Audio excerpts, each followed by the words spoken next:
Good morning, first graders. It's read aloud time. This week we're going to be reading the story called I Need My Monster. It is written by Amanda Knoll, illustrated by Howard McWilliam.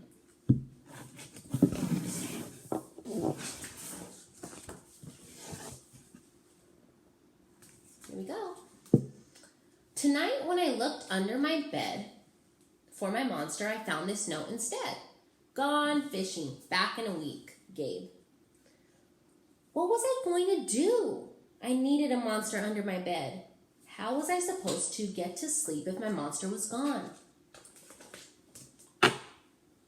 I tried to sleep, but it wasn't the same without Gabe. I missed his ragged breathing, his nose whistling, the scrabbling of his uncut claws.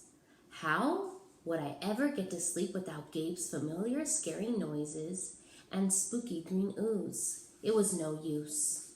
Gabe would be gone for a week and I just had to have a monster. I climbed quietly out of bed so my parents wouldn't hear me. Grown-ups had some strange ideas about monsters under beds. I knocked on the floorboards, then scrabbled back under my covers. I waited nervously. Would a new monster appear? What would he be like? Would his snoring be as cheerful as Gabe's? When I heard some creaking under my bed, I knew that the substitute monster had arrived. Good evening, said a low, breathy voice. My name is Herbert, and I will be your monster for the evening. Herbert? What kind of name is that for a monster? You don't sound scary at all. Have you ever scared a kid before? Well, no, but I have read all the best books on the topic. Do you have long teeth and scratchy claws? I asked. No, but I have an overbite and I'm a mouth breather. Listen.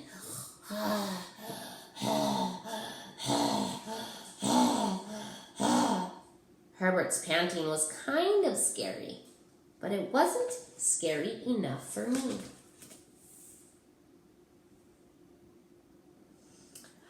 Listen, Herbert, I'm sorry. I just don't think it's going to work. It's nothing personal, but I really need a monster with claws. Picky, Herbert complained. As you wish, I'll go. There was some more creaking, then Herbert was gone. Some scratching warned me that a second monster had appeared. Good evening, he said in a high, silky voice. My name is Ralph. I understand you need a monster with claws. If you would please lean over, I will hold out an arm for inspection. I crouched on the edge of the bed, hoping to see a horrible, shaggy arm with sharp, ragged claws.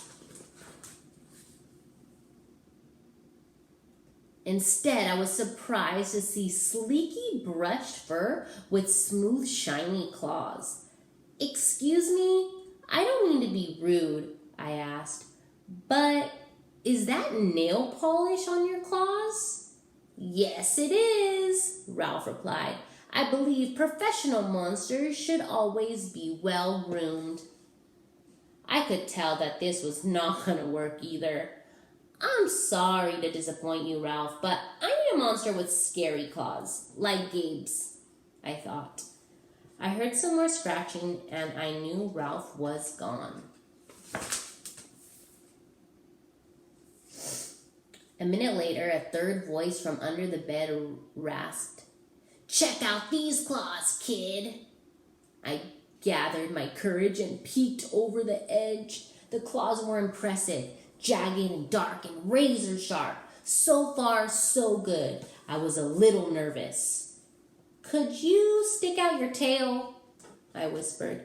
Sure, but don't get scared.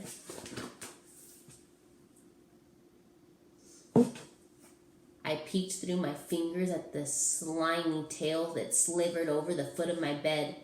That's when I saw the bow. Are you a girl monster? Of course I am, she snapped. I'm Cynthia. Do you have a problem with that? Yeah, I do, I admitted. I definitely need a boy monster. Boy monsters are for boys, and girl monsters are for girls. Everybody knows that. Well, aren't you a picky one? She sniffed, and then she was gone. Was I being too picky? No, I knew that my monster needed to be well-clawed and menacing. The whole point of having a monster, after all, was to keep me in bed. Imagine all the scary stuff that would happen if I got out. Then I heard a shuffling noise and some slobbering. A fourth monster was under my bed. Hey, the name's Mac. One look at his claws proved that Mac was a big, scruffy boy monster. I shivered. Maybe this would work out. Those are excellent claws, but do you have a long tail? I leaned over to see. No, my tail is stumpy, Mac slurped, but I do have an unusually long tongue. Why would I be afraid of a long tongue? I asked. Oh, I don't know, he said, trying to sound terrifying. You never know when I might lick you. I fell back on the bed, laughing. Well, if you aren't going to try to work with me, Mac whined. I held in my giggles. I really don't think you should send me away, he warned. Kids who reject 5 monsters in one night? I did not reject 5 monsters tonight. My regular monster went fishing. Fishing, huh? Maybe he just left because you were so picky. Fine, I'm out of here, but I wouldn't expect another monster tonight if I were you. How was I ever going to sleep without my monster?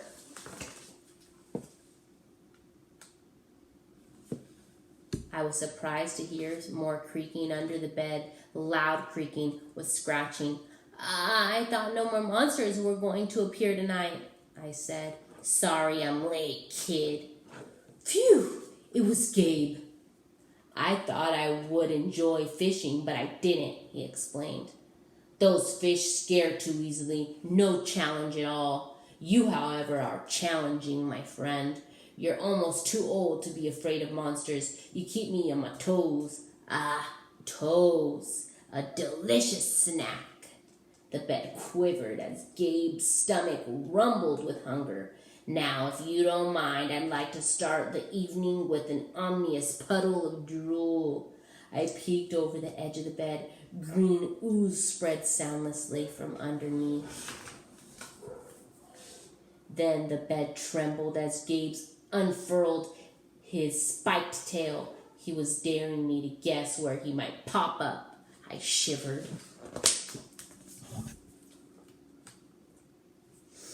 So, you have some substitute monsters tonight? Gabe said, sharpening his claws on the bedpost. Were you scared? Then Gabe started tapping. I could tell he wanted to know if I still needed him. No other monsters can scare me like you, I giggled, diving under my covers and pulling them up tight. Through the blanket, I heard Gabe's soft, comforting snorts. Ha! I knew it. We're made for each other, he growled. When my blanket started to slip off the bed, I knew Gabe was ready to eat. Now, if you could please stick out your foot, he said. I'd like to nibble on your pinky toe. I yanked my blanket back up and scrunched my feet in so Gabe wouldn't get them. No toes tonight, but you can have this, I offered, pushing a pillow off the bed. I didn't hear it hit the floor.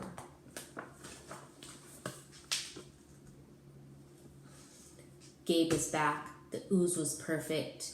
Everything was back to normal. I shivered again. I'd be back asleep in no time.